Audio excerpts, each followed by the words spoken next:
নবীজি বললেন, আমার সাহাবীরা তোমরা জানো না কি গীবত কি? রাসূলুল্লাহ প্রশ্ন করলেন সাহাবীদেরকে। সাহাবায়ে কেরাম জবাব দিলেন, ক্বালুল্লাহু ওয়া রাসূলুহু আ'লাম। ওগো আল্লাহর রাসূল সাল্লাল্লাহু আলাইহি সাল্লাম, এই ব্যাপারে আমাদের চাইতে আল্লাহ এবং তার রাসূলই ভালো জানেন। এরপর রাসূলুল্লাহ বললেন, ক্বালা যিকরুকা আখাকা বিমা ইয়াকরাহু। আমার সাহাবীরা শোনো, গীবত হলো তা তুমি যা তোমার ভাইয়ের অবর্তমানে বলেছো, যা শুনলে সে অপছন্দ করত, এমন কথা বলার নামই হলো গীবত। তাহলে গীবত বুঝতে পারছেন? আপনি আপনার অপর ভাইয়ের নামে এমন কথা বলেছেন যেটা তার সামনে বললে সে অপছন্দ করত, এমন কথাটা বলাই গীবত। এরপরে রাসূলুল্লাহ যখন এই কথা বললেন, সাহাবায়ে কেরাম বললেন, কিলা ফারাইতা ইন কানা ফি আখি মা আকুল। ইয়া রাসূলুল্লাহ সাল্লাল্লাহু আলাইহি সাল্লাম, যার ব্যাপারে আমরা ধারণা করলাম, যার ব্যাপারে গীবত করলাম, যদিও সে অপছন্দ করত কথাটা শোনার পরে, এমন চরিত্র যদি তার ভেতরে থাকে, তাহলে তার ব্যাপারে কি বলবেন? এমন কথা আমরা বলছি, এই চরিত্র তার ভেতরে আছে, তাহলে এর ব্যাপারে আপনি কি বলবেন?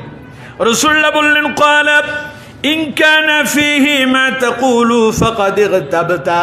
রাসূলুল্লাহ বললেন, যদি তার পেছনে এমন কথা বলো যেটা তার চরিত্রের সাথে মিলে যায়, তার অবর্তমানে বলাটাই হলো গীবত। বুঝতে পারছেন?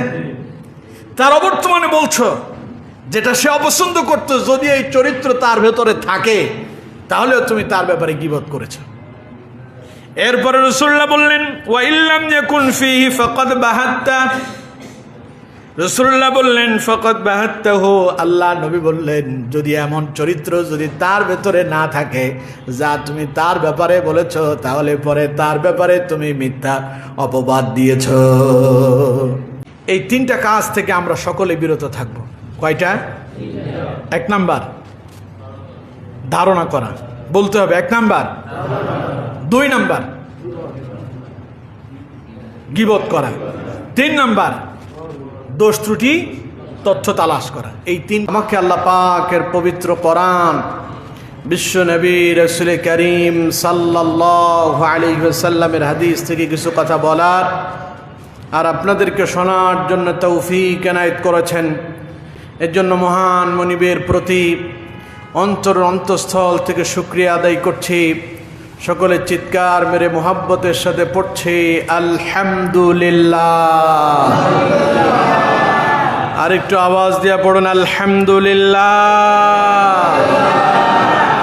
পড়ুন রব্বানা লাকাল হামদ হামদান কাসীরান طيبا مباركا فيه يا ربي لك الحمد كما ينبغي لجلال وجهك وعظيم سلطانك الحمد لله। আমরা আমাদের মনিবের শেখানো ভাষা তার প্রশংসা আদায় করে নিয়েছি। সম্মানিত বন্ধুগণ, আসুন আমরা বিতাড়িত শয়তানের ওয়াসওয়াসা থেকে পানা আছে পরম করুণাময় আল্লাহ পাকের নামে শুরু করি। যারা পারেন আমার সঙ্গে ঠোঁটে ঠোঁট মিলায়া পড়ুন। আউযু বিল্লাহি মিনাশ শাইতানির রাজীম। বিসমিল্লাহির রাহমানির রাহিম।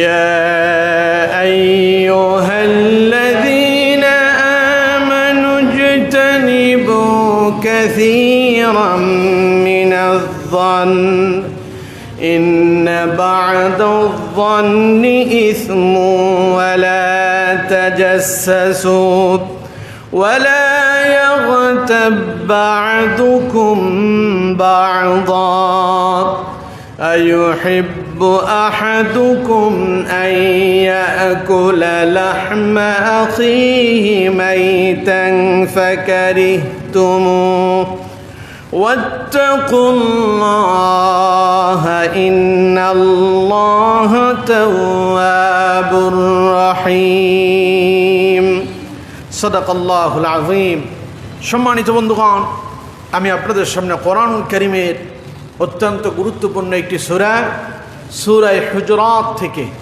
12 নম্বর আয়াতে কারিমাটি তিলাওয়াত করেছি। যথারীতি আজকে আমরা এই আয়াতের উপরে আলোচনা শুনব ইনশাআল্লাহ। ওয়া মা তাওফীকি ইল্লা বিল্লাহ সুবহানাকা লা ইলমা লানা ইল্লা মা আল্লামতানা ইন্নাকা আনতাল আলিমুল হাকীম। সকলে পড়ুন আমিন। বন্ধুগণ, এই আয়াতে কারিমার প্রথমে আমরা সরল অনুবাদ শুনি। আল্লাহ পাক কি বললেন? আল্লাহ রাব্বুল আলামিন বলছেন, ইয়া আইয়ুহাল্লাযীনা আমানু, হে মুমিনেরা, হে বিশ্বাসীরা, ইজতানিবু কাসীরাম মিনায-যন, তোমরা ধারণা করা থেকে বিরত থাকো। কারণ ইন্না বা'দায-যন্নি ইসম, আল্লাহ পাক বলছেন অধিকাংশ ধারণাই হলো পাপ। ওয়ালা তাজাসসু, এবং আল্লাহ রাব্বুল আলামিন বললেন তোমরা একে অপরের গোপন বিষয় অনুসন্ধান কিংবা তথ্য তালাশ করো না। ওয়ালা ইয়াগতাব বা'দুকুম বা'দা, এবং তোমরা একে অপরের পেছনে নিন্দা করো না। আইয়ুহিব্বু আহাদুকুম আন ইয়াকুলা লাহমা আখি, তোমরা কি তোমাদের মৃত ভাইয়ের গোশত খাওয়াকে পছন্দ করো? মাইতান ফাকারিহতুমু, নিশ্চয়ই তোমরা এটাকে অপছন্দই করো। ওয়াত্তাকুল্লাহ, সুতরাং আল্লাহকে ভয় করো। ইন্নাল্লাহা তাওয়াবুর রহিম, নিশ্চয়ই আল্লাহ হচ্ছেন তওবা কবুলকারী এবং পরম দয়ালু। এই হচ্ছে আয়াতের সরল অনুবাদ। এবার আমরা বিস্তারিত আলোচনায় ঢুকি। আল্লাহ পাক বলছেন, ইয়া আইয়ুহাল্লাযীনা আমানু, হে বিশ্বাসীরা, হে মুমিনেরা, অর্থাৎ যারা আল্লাহর প্রতি ঈমান আনয়ন করেছেন, আল্লাহ পাক তাদেরকে বলছেন, মুমিনেরা সাবধান, ইজতানিবু কাসীরাম মিনায-যন, ধারণা করা থেকে বিরত থাকো। ধারণা বুঝেন তো? ধারণা কি? না জেনে অনুমান করা। কথা বুঝতেছেন তো? কোনো বিষয় সম্পর্কে আপনার প্রকৃত জ্ঞান নেই, এরপরেও কোনো বিষয় সম্পর্কে না জানার পরে আপনি ধারণা করে বলেন যে এটা এমন হইতে পারে, অমন হইতে পারে, লোকটা এমন হইতে পারে, তেমন হইতে পারে, এরকম আছে না ধারণা?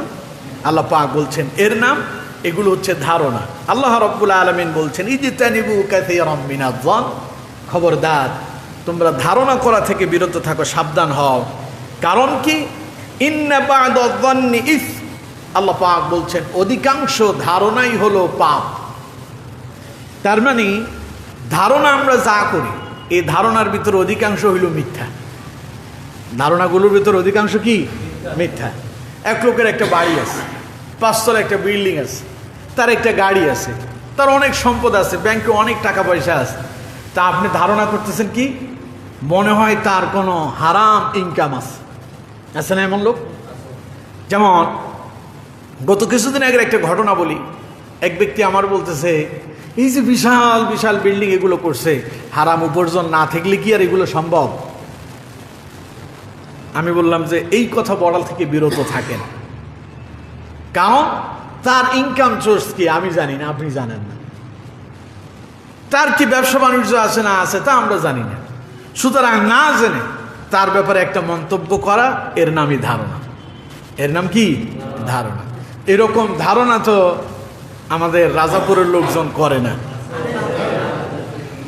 একটা লোক এটা ভালো কাপড় পরে, হ্যাঁ, ভালো পাঞ্জাবি পরছে, ভালো একটা জামা গায়ে দিছে, একটু ফিটফাট স্মার্ট হয়ে চলে। নবী কারীম সাল্লাল্লাহু আলাইহি সাল্লাম বলছেন আল্লাহ হচ্ছেন সুন্দর। আল্লাহ কি? সুন্দর। আল্লাহ সৌন্দর্যকে পছন্দ করে। সুবহানাল্লাহ। সুতরাং পরিপাটি হয়ে চলা এটা রাসূলুল্লাহর সুন্নাহ। এখন একজন লোক পরিপাটি হয়ে চলে, আপনি বলেন যে নিশ্চয়ই মনে হয় অন্য কোনো লাইন টাইন আছে, নাইলে কেমনে এইভাবে চলে। এটা আমার দেশে সবচাইতে বেশি। একটা লোকের একটা বাড়ি হয়েছে, তা আপনার তার বাড়ি হয়েছে, আপনার অসুবিধা কি? হিংসায় জ্বলে পড়ে শেষ, তার একটা বাড়ি হয়ে গেল, নিশ্চয়ই কোনো আকাম কুকাম করতেছে। ও বিদেশে থেকে, প্রবাসে থেকে মাসের পর মাস, দিনের পর দিন কষ্টে জীবন অতিবাহিত করে সেখানে বদলা দিয়ে ঘাম ঝরিয়ে কিছু টাকা পয়সা ইনকাম করে বাড়িতে একটু ঘরের হাসি ফোটানোর জন্য, ঘরের পরিবারের লোকজনের হাসি ফোটানোর জন্য তার গোটা জীবনটাকে বিলীন করে দিচ্ছে। আর আপনি এখানে বসে বসে তার ব্যাপারে একটা মন্দ ধারণা করলেন। এখন আপনি যে ধারণাটা করলেন, যদি আপনার ধারণা যদি ঠিক না হয় তাইলে আপনি মিথ্যাবাদী হইলেন না? কথা কয় না। এখন আপনি যেহেতু মিথ্যাবাদী হইলেন তাইলে আপনার গুনাহ হয়ে গেল। এই জন্য আল্লাহ পাক বলছেন ইন্না বা'দা যান্নি ইসমুন, অধিকাংশ ধারণাই হলো গুনাহ। হাদিসের ভেতরে নবী করিম সাল্লাল্লাহু আলাইহি ওয়াসাল্লাম আরো স্পষ্ট ভাষায় বলেছেন, সুনানে আবু দাউদের 4917 নম্বর হাদিস। এই হাদিস বুখারী এবং মুসলিমের ভেতরে এসেছে। হযরত আবু হুরায়রা রাদিয়াল্লাহু তাআলা আনহু এই হাদিসটি বর্ণনা করছেন। ওয়ান আবি হুরায়রা রাদিয়াল্লাহু তাআলা আনহু قال أن رسول الله صلى الله عليه وسلم إياكم والظن فإن الظن أكذب الحديث ولا تحسسوا ولا تجسسوا। নবী করিম সাল্লাল্লাহু আলাইহি ওয়াসাল্লাম বলছেন ইয়াকুম ওয়ায-যন, সাবধান, ধারণা করা থেকে বিরত থাকো। ফাইন্না যন্না আকযাবুল হাদিস, কারণ অধিকাংশ ধারণাই হলো মিথ্যা। অধিকাংশ ধারণা কি? মিথ্যা। আর মিথ্যা যারা বলে তারা আল্লাহর বন্ধু না শত্রু? এবং মিথ্যাবাদীদের পরিণতি অত্যন্ত ভয়াবহ। কথা বুঝতে পারতেছেন? সুতরাং কোনো ধারণা কারো ব্যাপারে না জেনে ধারণাই করা যাবে না, না জেনে ধারণাই করা যাবে না। আপনি কোনো ব্যক্তি সম্পর্কে ধারণা করলে উত্তমটা করতে হবে। কথা বুঝতেছেন? ভালো ধারণা করতে হবে। এখন আপনি এমন এক ধারণা করতেছেন, এমন এক চিন্তা ভাবনা করতেছেন যার সাথে তার কোনো সম্পর্কই নাই, তাইলে এটা হলো মিথ্যা। আর ওইখানে আল্লাহ রাব্বুল আলামিন বলছেন ইন্না বা'দা যান্নি ইসমুন, অধিকাংশ ধারণাই হলো পাপ। তাহলে আপনি যখন মিথ্যা বললেন, এখন কি সওয়াব হইল না গুনাহ হইল? কথা কয় না। কয়েকজন বললেন, বাকিরা মনে হয় যে এই ব্যাপারে সন্দেহ আছে নাকি? তাহলে কোন তো ধারণা করলে কি সওয়াব হবে না গুনাহ হবে? এই জন্য ধারণা করা থেকে আমাদেরকে কি করতে হবে? বিরত থাকতে হবে। কোনো ব্যাপারে সুস্পষ্ট না জেনে মন্তব্য করা যাবে না। প্রিয় বন্ধুগণ, যেমন আমার দেশে একখান কথা আছে, কয় যে জিনিস হারায় যার, ইমান যায় তার। এই কথাটা আমাদের নোয়াখালীতে তো নাই, ফেনীতে আছে, রাজাপুরে আছে না নাই? মনে করেন একটা লোক মসজিদে এসে নামাজ পড়ছে, ভুলে মোবাইলটা রেখে চলে গেল। ভুলে কি করছে? মোবাইল রেখে চলে গেছে। এখন যাওয়ার পরে হঠাৎ করে তার মনে পড়লো যে আমি তো মোবাইল মসজিদে রেখে চলে আসছি। আইসা মসজিদে আইসা মোবাইল খুঁজতেছে, খুঁজে পায় নাই। না পাওয়ার পরে সে চিন্তা করতেছে সব শেষ কে গেছে? মুয়াজ্জিন সাহেব। নিশ্চয়ই তাইলে কাম মুয়াজ্জিন সাহেব করছে। আগে মুয়াজ্জিনের জিজ্ঞেস করছে, উনি বলছে যে আমি তো দেখি নাই। তখন সে ধারণা করে ফেলছে, না, ভেতরে ভেতরে মনে হয় এটা উনি মেরে দিছে। নাউজুবিল্লাহ কন। এরকম ধারণা আমার দেশে নাই। ঘরের কোনো আসবাবপত্র চুরি হয়েছে, এখন চোরকে তার তিনি জানেন না, তিনি ধারণা করে বসলেন তার পাশের ঘরের লোক চুরি করছে। আছে না নাই? ঘরের ভেতরের ঘটনা বলি, বাইরে যাওয়ার দরকার নেই, ঘরের ভেতরের ঘটনাই বলি। ঘরের ভেতরে মনে করেন আপনার ওয়াইফের একটা নেকলেস, গলার চেইন হারিয়ে গেল, অথবা কানের দুল হারিয়ে গেছে। এখন ঘরের ভিতরে কিছু মেহমানও আসছে। এখন হারাইছি কোন জায়গায়, কি চোরে নিল না কই গেল তিনি জানেন না। ধারণা করে বসছেন মনে হয় অমুকের বাচ্চা যে আসছে, মনে হয় ওইটা নিয়ে গেছে। এই ধারণা আছে না আমার দেশে? ইন্না বা'দা যান্নি ইসম, এটাই হলো পাপ। কথা বুঝতেছেন? সুতরাং এই জন্য বলা হয় যে জিনিস হারায় যার, ইমান যায় তার। কারণ তার জিনিস হারাইয়া সে সন্দেহ করে আরেকজনকে দোষারোপ করলো, সুতরাং সেই ব্যক্তি কি হয়ে গেল? গুনাহের ভিতরে লিপ্ত হয়ে গেল। এই জন্য আমার বন্ধুগণ, সর্বসময় ধারণা করা থেকে কি থাকতে হবে? বিরত থাকতে হবে। আল্লাহ আমাদেরকে তৌফিক দান করুন, আমরা পড়ি আমিন। এরপরে আমরা করি কি, আমরা মানুষের পেছনে লাগি যে তার গোপন কোনো তথ্য বের করা যায় কিনা, তাকে গায়েল করার জন্য। আছেন এরকম? মানুষকে বিপদে ফেলে দেওয়ার জন্য তার গোপন বিষয় অনুসন্ধান করে। আল্লাহ রাব্বুল আলামিন বলছেন, ওয়ালা তাজাসসু, খবরদার তোমরা কারো গোপন বিষয় অনুসন্ধান করো না। কারণ গোপন বিষয় যিনি গোপন রেখেছেন তিনি কে? আল্লাহ। এখন আপনি আরেকজনের গোপন বিষয় অনুসন্ধান করে কি পাপ করতেছেন জানেন? নবী করিম সাল্লাল্লাহু আলাইহি ওয়াসাল্লাম বলছেন, যেই ব্যক্তি কারো গোপন বিষয় অনুসন্ধান করে, আল্লাহও কিন্তু তার গোপন বিষয় অনুসন্ধান করেন। নাউজুবিল্লাহ কইলেন না? হাদিসটি সুনানে আবু দাউদের ভেতরে এসেছে, 4880 নাম্বার হাদিস। নবী করিম সাল্লাল্লাহু আলাইহি ওয়াসাল্লাম বলছেন, ইয়া মা'শার মান আমানা বিলিসানিহি ওয়া লাম ইয়াদখুলিল ঈমানু কলবুহু। রাসূলুল্লাহ বললেন, যারা মুখে ঈমান এনেছে, অন্তরের ভেতরে ঈমানের উপরে ইস্তেকামত থাকে নাই, অর্থাৎ মুখে ঈমান আছে অন্তরে ঈমান নাই, এমন ব্যক্তিদের স্বভাব হলো মানুষের গোপন বিষয় তালাশ করা। ঠিক কিনা? মুখে মুখে মনে হয় যে তিনি অনেক বিশাল কিছু, আসলে ভেতরে কি কিছুই নাই। এমন লোকদেরকে রাসূলুল্লাহ সাবধান করলেন, যারা মুখে ঈমান এনেছো তবে অন্তরের ভেতরে ঈমান ঢুকে নাই। লা তাগতাবুল মুসলিমিন, খবরদার তোমরা মুসলমানদের গীবত করো না, পরনিন্দা করো না। এরপরে রাসূলুল্লাহ বললেন, ওয়ালা তাত্তাবিউ আওরাতিহিম, খবরদার মুসলমানদের দোষ ত্রুটি অনুসন্ধান করো না। নিজে তো খারাপ, তো আরেকজনের খারাপটা খুঁজে। আছে না এরকম? নিজের চরিত্রই ঠিক নাই, তাই মনে মনে চিন্তা করে আরেকজনের চরিত্র যদি আমার সঙ্গে মিলাতে পারি তাহলে তো তারেও গায়েল করতে পারবো। একটা ঘটনা মনে পড়লো, এক বাগানে নাকি বানরের লেজ কেটে গেছে। বানরের কি লেজ কেটে গেছে। এখন লেজ কেটে যাওয়ার পরে বানরের সৌন্দর্য হলো লেজে, লেজ নাই তো ওটার সৌন্দর্য নেই। তো এখন লেজ কাটা বানর দেখে বাকি বানরেরা বলতেছে, তোমার লেজ কেটে গেল, তুমি আমাদের থেকে দূরে থাকো। তখন ও এবার বলতেছে, লেজ কি আমি এমনি কাটছি? লেজ কাটার পেছনে একটা কারণ আছে। লেজ কাটলে দেখো কত সুন্দর দেখায়, শরীরের দেহ বাড়ে ইত্যাদি, মানে কিছু গল্প স্বল্প করিয়া বাকিদেরও লেজ কাটানোর জন্য চেষ্টা করতেছে যে সবাই লেজ কেটে দেবে। তো আরেকজন বলতেছে, অত সহজ না, তোমার হিসাব আমরা ধরে ফেলছি, এখন নিজের লেজ নাই তো তাই অন্যদেরও লেজ কাটার জন্য তুমি আমাদের পেছনে উঠে পড়ে লেগেছো।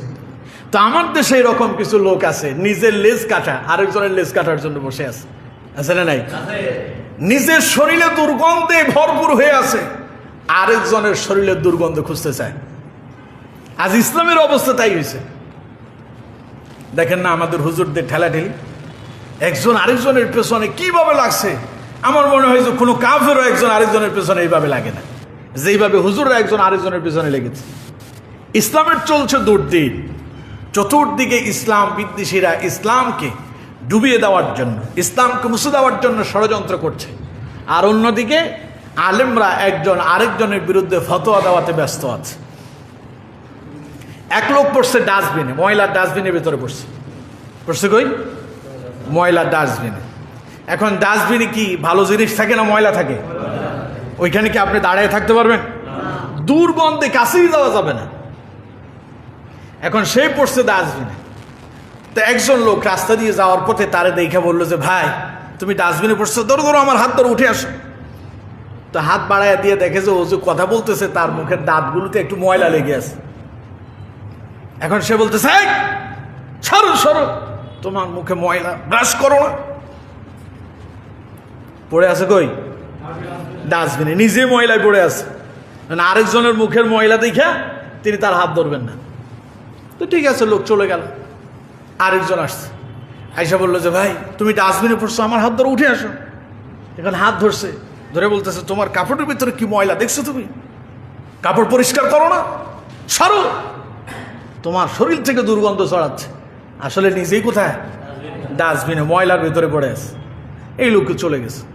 আরেকজন আসছে তার হাত ধরে উঠানোর জন্য। এখন আয়সা তারা যখন হাত ধরলো, ধরতে গিয়ে দেখে যে হাতের ভিতরে ময়লা। এই মিয়া, তোমার হাতের ভিতরে ময়লা, তুমি আমার আসো উঠাইতে, সরো। কন তো এই লোকটার যেটা ময়লাতে পড়ে আছে ওইটা শরীরের ময়লা বেশি, সেই ময়লাতে থাকা জরুরি না উঠে আসাটা জরুরি? এখন সে অন্যের ভুল ধরতেছে। এই অবস্থা এখন আমাদের ভিতরে ঢুকছে। ইসলামের দুর্দিনে আজ আমরা একজন, কে দোয়াল্লিন কে জোয়াল্লিন, কে আমি নাস্তি বলে আর কে জোরে বলে, কে হাত নাবিতে বাঁধলো কে বুকে বাঁধলো, কে দাঁড়ায় মিলাদ পড়লো কে বসে পড়লো, কে নবী নূরের তৈরি আর কে মাটির তৈরি, এই নিয়ে আমরা মারামারি আর ঝগড়া বাঁচাতে লিপ্ত হয়েছি। আমরা হুজুররা একজন আরেকজনের পেছনে বাস দেওয়াতে ব্যস্ত, একজন আরেকজনের পেছনে গীবত আর শেকায়েত নিয়ে ব্যস্ত। পক্ষান্তরে ইসলাম পড়েছে গর্তের ভেতরে, তাদের কোনো খবরই নেই।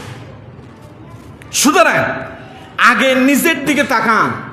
কোনো কথা বলার আগে, কোনো লোকের ব্যাপারে মন্তব্য করার আগে নিজের দিকে বারবার তাকাবেন।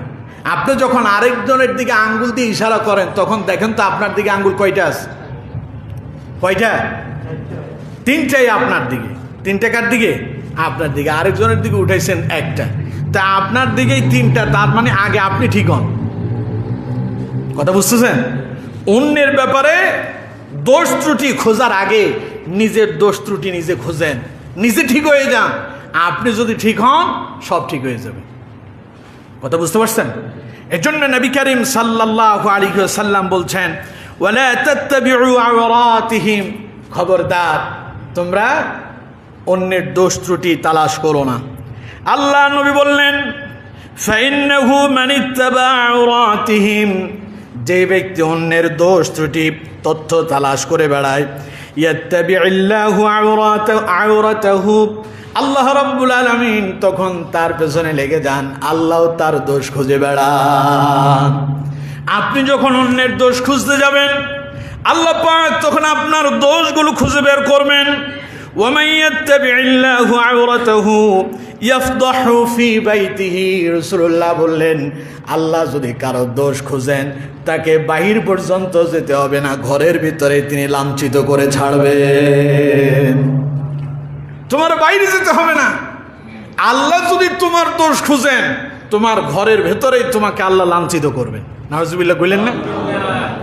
সুতরাং আল্লাহ রাব্বুল আলামিন এই জন্য সাবধান করেছেন, হে পৃথিবীর মানুষেরা, ওয়ালা তাজাসসু, খবরদার অন্যের দোষ ত্রুটি খুঁজে বেড়াও না। ওয়ালা ইয়াগতাব বা'দুকুম বা'দা, এবং একে অপরের পেছনে পরনিন্দা করো না। তাহলে আমার বন্ধুগণ, নিজের দোষ নিজে খুঁজেন, নিজেরটা নিজে তাড়াতাড়ি দেখবেন। আয়নার সামনে গিয়ে চেহারা দেখেন না আপনারা? কথা কয় না। আয়নার সামনে গেলে কি দেখা যায়? আপনার চেহারা না আরেকজনের চেহারা, নিজের চেহারা। এইভাবে প্রতিদিন নিজেকে আয়নার সামনে দাঁড় করাবেন। আজকে সারাদিন আপনি কতটুকুন ভালো কাজ আর মন্দ কাজ করছেন, আপনার দিলের আয়নার দিকে তাকালেই আপনি বুঝতে পারবেন আসলে আপনি কতটুকুন ভালো। কথা বুঝতেছেন? এই জন্য নিজেকে আয়নার সামনে দাঁড় করালে আয়না যেমন বলে দেয়, তোমার কপালের এই জায়গায় ময়লা আছে, চুলগুলো একটু আশ্রয় নাও, টুপিটা একটু সুন্দর করে লাগাও, এটা বাঁকা হয়ে আছে, চশমাটা এইভাবে পরো, ওইভাবে করো। এই যে আয়নার সামনে দাঁড়ালে আয়না আপনাকে মেসেজ দেয়, আয়না আপনার চরিত্র ঠিক করে দিচ্ছে। এইভাবে প্রতিদিন নিজেকে নিজে আয়নার সামনে দাঁড় করান, আপনার চরিত্র ঠিক হয়ে যাবে। আপনার নিজের চরিত্র যদি ঠিক হয়ে যায়, অন্যের চরিত্র নিয়ে আপনি চিন্তা করা লাগবে না। সবাই নিজ নিজ ব্যাপারে চিন্তা করলে সব মানুষই ঠিক হয়ে যাবে, ঠিক না? এজন্য অন্যের পেছনে তথ্য তালাশ করার জন্য দোষ ত্রুটি খুঁজবেন না, নিষেধ করেছেন কে? আল্লাহ। আর নবী করিম সাল্লাল্লাহু আলাইহি ওয়াসাল্লাম বলছেন, যদি এই কাজ আপনি করে যান তাহলে আল্লাহ রাব্বুল আলামিন আপনাকে অপমানিত অপদস্থ করবেন নিজের ঘরের ভেতরে। এমন এক বিপদে আল্লাহ ফেলে দিবেন, মান ইজ্জত সম্মান সব চলে যাবে। এই জন্য আমার বন্ধুগণ, এই বিষয়গুলোতে আমাদেরকে অবশ্যই সাবধান হতে হবে। এরপরে আসেন নবী আল্লাহ তাআলা তারপরে বললেন, ওয়ালা ইয়াগতাব বা'দুকুম বা'দা, এরপরে তোমরা একজন আরেকজনের পেছনে গীবত করো না। গীবত তো আমাদের দেশে নাই। গীবত বুঝেন তো? হ্যাঁ, আরেকজনের দোষ ত্রুটি চর্চা করা, তার পেছনে চায়ের দোকানে বসে অমুকের এই হয়েছে তমুকে হয়েছে, দেখতে একেবারে মনে হয় যে এখন আল্লাহর ওলি হয়ে গেছে, মাথায় একটা টুপিও পড়ছে, পাঞ্জাবি গায়ে মসজিদে, ওর চরিত্র সম্পর্কে জানিস এর মতো খারাপ মানুষ আর একটাও নাই। এরকম কথা বলে না কেন? আপনি কথা বলতে যাবেন কেন? যার ব্যাপারে আপনি কুচরিত্র নিয়ে ধারণা করতেছেন, এমনও তো হতে পারে সেই ব্যক্তি আপনার চাইতে আল্লাহর কাছে বেশি প্রিয় হয়েছে। হতে পারে না? কথা বল না কেন? হতে পারে না? মানুষের বাহ্যিক দিক দেখে তার ব্যাপারে সার্টিফাই করা যাবে না। নবী করিম সাল্লাল্লাহু আলাইহি ওয়াসাল্লাম যখন কালেমার দাওয়াত দেওয়া শুরু করলো, কাফেররা রাসূলুল্লাহর ব্যাপারে কত রকম নানান ধারণা মন্তব্য করছে, কখনো পাগল বলছে, জাদুকর বলছে, এরপরে রাসূলুল্লাহরে গালি দিয়েছে, বলছে না এসব? কিন্তু তারা যখন রাসূলুল্লাহর সংস্পর্শে আসছে, আসার পরে খারাপ মানুষটাও ভালো মানুষ রূপান্তরিত হয়েছে। সুবহানাল্লাহ। সুতরাং আপনি আরেকজনের ব্যাপারে চায়ের দোকানে বসে মন্তব্য করবেন কেন? ও নামাজ পড়ে আসতেছে, মাথায় টুপি আছে, পাঞ্জাবি আছে, আপনি ওর চরিত্র নিয়ে বলতেছেন হ্যাঁ এখন মসজিদে যায়, নামাজ পড়ে, ভালো হয়ে গেছে, ওর মতো শয়তান কি আর একটাও আছে? তা আপনি চান না আপনি মসজিদে যায় নামাজ কালাম পড়িয়া আপনি ভালো হয়ে যান? ওর ব্যাপারে চিন্তা ভাবনা করার আগে, এই কথাটা মন্তব্য করার আগে তো নিজের চরিত্র ঠিক করা দরকার ছিল, ঠিক কিনা? আচ্ছা, এখন লোকটা মসজিদ থেকে নামাজ কালাম পড়ে বেরিয়ে আসলো, আপনি যে তার ব্যাপারে এই মন্তব্য করছেন, সেই যদি এই কথাটা শুনতো খুশি হইতো? কথা কয় না। তার সামনে এই কথা আপনি বলতে পারবেন? এর নাম গীবত। এর নাম কি? অর্থাৎ কোন মানুষের অবর্তমানে তার পেছনে নিন্দা করা, এর নাম কি? গীবত। দেখুন নবী করিম সাল্লাল্লাহু আলাইহি ওয়াসাল্লাম এই বিষয়টা অত্যন্ত চমৎকারভাবে রাসূলুল্লাহ হাদিসের ভেতরে তুলে ধরেছেন। হাদিসটি সহিহ মুসলিমের ভেতরে এসেছে, 6487 নাম্বার হাদিস। নবী করিম সাল্লাল্লাহু আলাইহি ওয়াসাল্লামের প্রিয় সাহাবী হযরত আবু হুরায়রা রাদিয়াল্লাহু তাআলা আনহু তিনি হাদিসটি বর্ণনা করছেন। ওয়ান আবি হুরায়রা রাদিয়াল্লাহু তাআলা আনহু قال أن رسول الله صلى الله عليه وسلم قال أتدرون ما الغيبة? কথা বুঝতে পেরেছেন? যদি তার ভেতরে থাকে তার অবর্তমানে বলাটা গীবত, আর যদি তার ভেতরে যদি না থাকে তাহলে আপনি তার ব্যাপারে একটা মিথ্যা অপবাদ দিয়েছেন। সুতরাং আমার বন্ধুগণ, এর জন্য আল্লাহ রাব্বুল আলামিন মুমিনদেরকে সতর্ক করলেন, ওয়ালা ইয়াগতাব বা'দুকুম বা'দা, সাবধান মুমিনেরা, একজন আরেকজনের পেছনে পরনিন্দা করো না। এবার পরনিন্দার কি পাপ, গীবতের কি পাপ? আপনি যে আরেকজনের পেছনে মন্দ কথা বললেন, এর পাপ কি? আল্লাহ তাআলা কোরআনুল কারীমের ভেতরে বলছেন। আল্লাহ রাব্বুল আলামিন বলছেন, ইউহিব্বু আহাদুকুম আন ইয়াকুলা লাহমা আখিহি মাইতান ফাকারিহতুমু। আল্লাহ পাক বলছেন, তোমরা কি তোমাদের মৃত ভাইয়ের গোশত খাওয়াকে পছন্দ করো? করেন কেউ? কথা কয় না, করেন? দুই একজন বলছে, বাকিরা মনে হয় যে ভাই মরলে তার গোশত কাইটা খাইতে পারবেন। সে কে কে পারবেন? হাত তোলেন তো কথা কন না কেন? আপনি আপনার মৃত ভাইয়ের গোশত খাওয়াকে পছন্দ করেন? আল্লাহ পাক বলছেন, যারা গীবত করে, যারা পরনিন্দা করে, সেই যেন তার মৃত ভাইয়ের গোশত ভক্ষণ করেছে। নাউযুবিল্লাহ।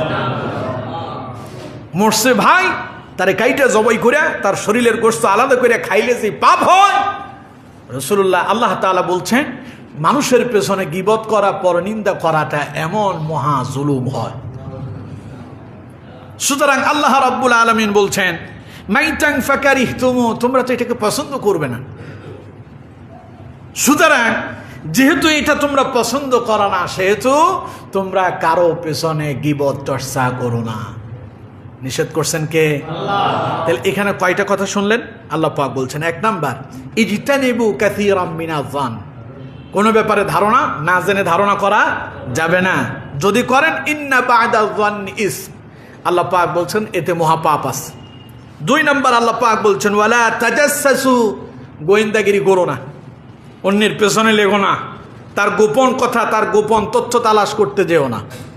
তিন নাম্বার আল্লাহ পাক বলছেন, ওয়ালা ইয়াগতাব বা'দুকুম বা'দা, মানুষের পেছনে পরনিন্দা করো না, তার পেছনে তার দোষ ত্রুটি নিয়ে আলাপ আলোচনা করো না। 3টা কথা বলার পরে আল্লাহ পাক বলছেন যদি করো তাহলে তুমি যেন তোমার মৃত ভাইয়ের গোশত ভক্ষণ করলে, নাউযুবিল্লাহ।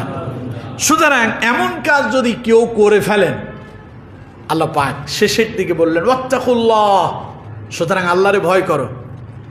ইন্নাল্লাহা তাওয়াবুর রহিম, আল্লাহ হলেন তিনি যিনি হলেন তাওবা মঞ্জুরকারী এবং যিনি হলেন পরম দয়ালু। সুবহানাল্লাহ। এমন অপরাধ হয়ে গেছে, ভাইয়ের কাছে ক্ষমা চাও, আল্লাহর কাছে তাওবা করো, আল্লাহ তোমার তাওবা মঞ্জুর করবেন। সুতরাং আমার বন্ধুগণ, এটা কাজ করব না, এই 3টা কাজ করব না। করব কি? এবার আসুন হাদিসের ভেতরে নবী করিম সাল্লাল্লাহু আলাইহি ওয়াসাল্লাম মুসলমানের প্রতি মুসলমানের দায়িত্ব এবং কর্তব্যগুলো বলতে গিয়ে রাসূলুল্লাহ অত্যন্ত চমৎকার একটি হাদিস আমাদের মাঝে পেশ করেছেন, যা জামে আত-তিরমিজির 1930 নম্বর হাদিস। এটা ইবনে মাজাতেও এসেছে এবং মুসলিম শরীফের ভেতরে এসেছে। নবী করিম সাল্লাল্লাহু আলাইহি ওয়াসাল্লাম বলছেন মুসলমানরা মুসলমানদের জন্য কি করবে। হযরত আবু হুরায়রা রাদিয়াল্লাহু তাআলা আনহু তিনি হাদিসটি বর্ণনা করছেন। وعن أبي هريرة رضي الله تعالى عنه قال عن النبي صلى الله عليه وسلم قال من نفس عن مسلم كربة من كربة الدنيا نفس الله عنه كربة من كرب يوم القيامة। নবী করিম সাল্লাল্লাহু আলাইহি ওয়াসাল্লাম বলছেন মান নাফসা আন মুসলিমিন কুরবাতাম মিন কুরবাতিদ দুনিয়া, যেই ব্যক্তি কোনো মুসলমানের দুনিয়াতে একটা বিপদ দূর করে দিল। একটা মানুষ কি পড়ছে? বিপদে পড়ছে, মুসিবতে পড়ছে। কোনো মুসলমান যদি অপর মুসলমান ভাইয়ের এরকম একটা বিপদ মুসিবত দূর করে দিতে পারে, নাফসাল্লাহু আনহু কুরবাতাম মিন কুরবি ইয়াউমিল কিয়ামাহ, কিয়ামতের দিন আল্লাহ পাক এইরকম তারও একটা বিপদ মুসিবত দূর করে দিবেন। পড়ছে লোকটা বিপদে, আপনি বিপদে তাকে কি করবেন? সাহায্য করবেন। বিপদে কি করবেন? সাহায্য করবেন। গতকাল একজন আমারে বলছে কোথায় যেন একটা গাড়ি অ্যাক্সিডেন্ট হয়েছে, স্বামী স্ত্রী 2 জনে মারা গেল। গাড়ি অ্যাক্সিডেন্টে কি 2 জনই একদম জায়গায় ডেথ। এখন আরেকজন আইসা মহিলার বিনিটি ব্যাগ ওইটা হাতানো শুরু করছে। একজন আইসা ওই পুরুষ লোকের পকেট হাতাইতেছে। এটা কি সাহায্য হইল? লোকগুলো পড়ছে বিপদে, এখন তাদেরকে হসপিটালে নেওয়া দরকার। কিন্তু আমার দেশে এরকম অসংখ্য মানুষ আছে বিপদে পড়লে আরো বিপদে ফেলে দেয়, ঠিক কিনা?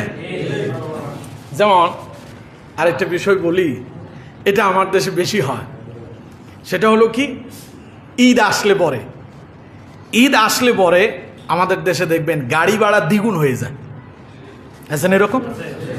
ঢাকা থেকে ফেনীতে আসতে বাসে ভাড়া 450 টাকা বা 400 টাকা বা 350 টাকা। এখন গাড়ির টিকিট নাই, যাত্রী আর নিতে পারবে না, তখন দ্বিগুণ করে দেয়।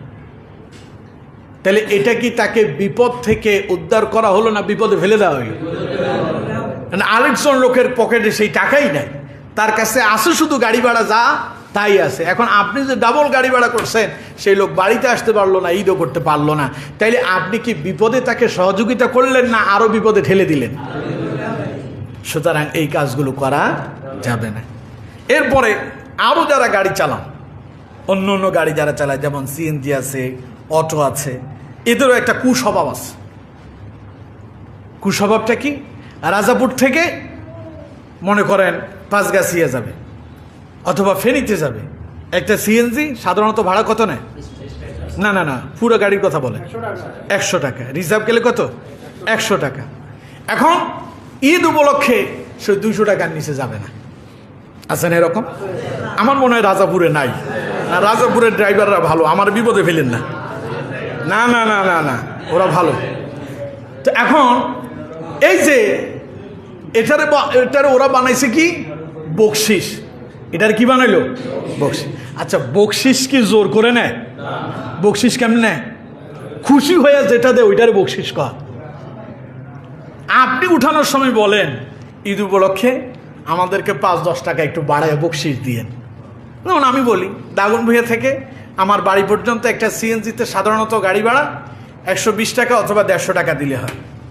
আমি ঈদ উপলক্ষে গাড়িতে ভাড়া দিয়েছি 200 টাকা, 250 টাকা পর্যন্ত দিছি, নিচ থেকে দিয়েছি, ড্রাইভার আমার কাছে চাইতে হয়নি। তো নিজেরা যদি বিবেক বিবেচনা করে দেন তো আলহামদুলিল্লাহ, তারাও তো গরিব মানুষ, তাদেরও তো ঈদ উদযাপনের দরকার আছে, ঠিক কিনা? কিন্তু ওরা যখন গলা চেপে ধরে, আরেকজনে ধরছে তার কাছে 20 টাকার বেশি নাই, এখন উনি ধার্য করছে 50 টাকা, সে বলতেছে আমার কাছে আর নাই। আর না থাকলে গাড়িতে উঠছেন কেন? আছে না এমন? এমনটা করেন না। আপনিও এইরকম এক জায়গায় বিপদে পড়ে যেতে পারেন। সুতরাং আপনি যদি কোনো ব্যক্তির বিপদ দূর করে দেন, নবী করিম সাল্লাল্লাহু আলাইহি সাল্লাম বলছেন কিয়ামতের দিন কঠিন বিপদ হবে। কিয়ামতের বিপদগুলো সহজ না কঠিন? সাহায্য করার আল্লাহ ছাড়া আর কেউ নাই। নবী করিম সাল্লাল্লাহু আলাইহি ওয়াসাল্লাম বলছেন, দুনিয়াতে কোনো ব্যক্তি যদি অপর মুমিন ভাইয়ের বিপদ দূর করে দেয়, কিয়ামতের দিন আল্লাহও তার বিপদ দূর করে দেবেন। এই গেল একটা। আরেকটা শোনান, আল্লাহ নবী বলছেন, ومن يسر على معسر في الدنيا يسر الله عليه في الدنيا والآخرة। দুনিয়াতে যদি কোনো মুসলমান অপর কোনো মুসলমানের অভাব দূর করে দেয়, আল্লাহ পাক দুনিয়া এবং আখিরাতে তার অভাব দূর করে দেবে। একজন মানুষ বিপদে পড়ছে, মনে করেন 10টা টাকা থাকলে সে গাড়িতে উঠে 5 গাছি পর্যন্ত যেতে পারতো, নাই তার কাছে এখন। এই মুহূর্তে সে অভাবী। সে কি? অভাবী। আপনি তার ওই 10টা টাকা দিয়ে সহযোগিতা করে যদি ওইখান পর্যন্ত পৌঁছায় দেন, আল্লাহ বলছেন ফিদ দুনিয়া ওয়াল আখিরা, আমি তার দুনিয়াতেও চলার পথ সহজ করে দেব, পরকালে কিয়ামতের দিনও সহজ করে দেব। সুবহানাল্লাহ। সুতরাং অভাবীদের অভাব যদি দূর করে দিতে পারেন, আল্লাহ আপনার অভাব দূর করে দিবেন। 3 নাম্বার, নবী করিম সাল্লাল্লাহু আলাইহি ওয়াসাল্লাম বলছেন, ওমান সাতারা আলা মুসলিমিন ফিদ দুনিয়া সাতারাল্লাহু আলাইহি ফিদ দুনিয়া ওয়াল আখিরা। যে ব্যক্তি কোনো মুসলমানের দোষ ত্রুটি গোপন রাখবে, কিয়ামতের দিন আল্লাহ তার দোষ ত্রুটি গোপন রেখে জান্নাত দিয়ে দেবে। অন্যায় অপরাধ করেন নাই একজন মানুষ, এরকম হাত তোলান, জীবনে অপরাধ করেন নাই? আছেন? কত কয় না কেন? আছেন? সবাই কম বেশ গুনাহ করছি আমরা। এমন একজন নাই যে নিষ্পাপ। নবীরা ছিলেন নিষ্পাপ। নবীরা কি? নিষ্পাপ। নবীদের কোনো গুনাহ নাই। এরপরে তো সব নবীরা কাঁদছেন। নবীদের ভিতরে শ্রেষ্ঠ নবী মুহাম্মদুর রাসূলুল্লাহ সাল্লাল্লাহু আলাইহি ওয়াসাল্লাম। রাসূলুল্লাহ কেমনে কাঁদতেন? নামাজে বসলেই সালাম ফেরানোর আগেই রাসূলুল্লাহ আল্লাহর কাছে দোয়া করতেন, আল্লাহুম্মা ইন্নী আউযু বিকা মিন আযাবিল কবর ওয়া আউযু বিকা মিন আযাবিন নার। আল্লাহ, তুমি আমারে কবরের আযাব থেকে মুক্তি দাও, জাহান্নামের আগুন থেকে আমারে মুক্তি দাও। সুবহানাল্লাহ বলেন না? আচ্ছা, রাসূলুল্লাহর কবরে কি আযাব হবে? রাসূলুল্লাহ কি জাহান্নামে যাবে? নাউযুবিল্লাহ বলেন। রাসূলুল্লাহ তো শুধু জান্নাতে যাবেনই না, বরং সুপারিশ করে, কবিরা গুনাহ করছে এমন ব্যক্তিদের জন্য সুপারিশ করে তাদেরকে রাসূল জান্নাতে নিয়ে যাবে। তাহলে সেই রাসূল কাঁদতেছেন। সুতরাং আমরা সবাই অপরাধ করছি। অপরাধ করি নাই আমরা এমন একজন নাই, আমরা সবাই অপরাধী। যদি দুনিয়াতে কারো অপরাধ আপনি জানেন, গোপন একটা অপরাধ যেটা মানুষ জানে না, আপনি জানেন, রাসূলুল্লাহ বলছেন আপনি যদি এটাকে যদি গোপন রেখে দেন, সাতারাল্লাহু ফিদ দুনিয়া ওয়াল আখিরা, আল্লাহ রাব্বুল আলামিন দুনিয়াতেও আপনার দোষ গোপন করবেন, কিয়ামতের ময়দানেও আল্লাহ আপনার দোষ গোপন রেখে আপনাকে জান্নাত দিয়ে দেবেন। সুতরাং আমার বন্ধুগণ, মানুষের দোষ ত্রুটি খুঁজবো না গোপন রাখবো? এরপরে আরেকটা হাদিস আপনাদেরকে শোনাই। নিজের দোষ কখনো মানুষের কাছে প্রকাশ করবেন না। আমাদের দেশে অনেক মানুষ আছে রাতে গুনাহ করে, সকালবেলা বন্ধু বান্ধবের সাথে গুনার কথা বলে দেয়। আছেন এরকম? রাসূলুল্লাহ এই ব্যাপারে সাবধান করেছেন। আপনি যখন গুনাহ করছেন কে দেখেছেন? জোরে বলেন। রাসূলুল্লাহ বলেছেন আল্লাহ দেখে আপনার গুনাহটারে গোপন রাখছে। আপনি যখন সকালবেলা আপনার সেই গোপন গুনাহটা মানুষের কাছে বলে দিলেন, তার মানে আল্লাহ আপনার যেটা গোপন রাখছে আপনি তা প্রকাশ করলেন। এমন যদি আপনি করেন তাহলে আল্লাহ রাব্বুল আলামিন আপনাকে বেইজ্জতি করে ছাড়বেন। মানুষের দোষ ত্রুটি তো প্রকাশ করবেন পরে, নিজেরটাও প্রকাশ করা যাবে না, বলছেন মুহাম্মদ সাল্লাল্লাহু আলাইহি ওয়াসাল্লাম। কোরআনুল কারীমে আল্লাহ রাব্বুল আলামিন এই ব্যাপারে অত্যন্ত চমৎকারভাবে বলেছেন। সূরা নিসার 148 নম্বর আয়াত আল্লাহ রাব্বুল আলামিন বলছেন, লা ইউহিব্বুল্লাহুল জাহরা বিসসুই মিনাল কওল। আল্লাহ রাব্বুল আলামিন বলছেন আল্লাহ পছন্দ করেন না ওই সমস্ত কথা যা মানুষে অপরের মাঝে মিথ্যা কথাগুলো, মন্দ কথাগুলো প্রকাশ করে বেড়ায়, এটাকে আল্লাহ রাব্বুল আলামিন পছন্দ করেন না। সুতরাং নিজের ব্যাপারেও নয়, পরের ব্যাপারেও নয়। পারবো তো ইনশাল্লাহ? তাহলে তিনটা জিনিস ছেড়ে দেব। কয়টা জিনিস ছাড়বো? তিনটা। 1 নাম্বার ধারণা, 2 নাম্বার গীবত, 3 নাম্বার অন্যের দোষ ত্রুটি তালাশ করা। এই তিনটা থেকে বিরত থাকবো। করব কি? বিপদে সহযোগিতা করব। 2 নাম্বার অভাবীকে সাহায্য করব। 3 নাম্বার দোষ ত্রুটি গোপন রাখবো। আল্লাহ দোষ ত্রুটি গোপন রেখে জান্নাত দান করবেন। আল্লাহ পাকে আমলগুলো করার আমাদেরকে তৌফিক দান করুন। ওমা তৌফিক ইল্লা বিল্লাহ। আসসালামু আলাইকুম ওয়া রাহমাতুল্লাহি ওয়া বারাকাতুহু।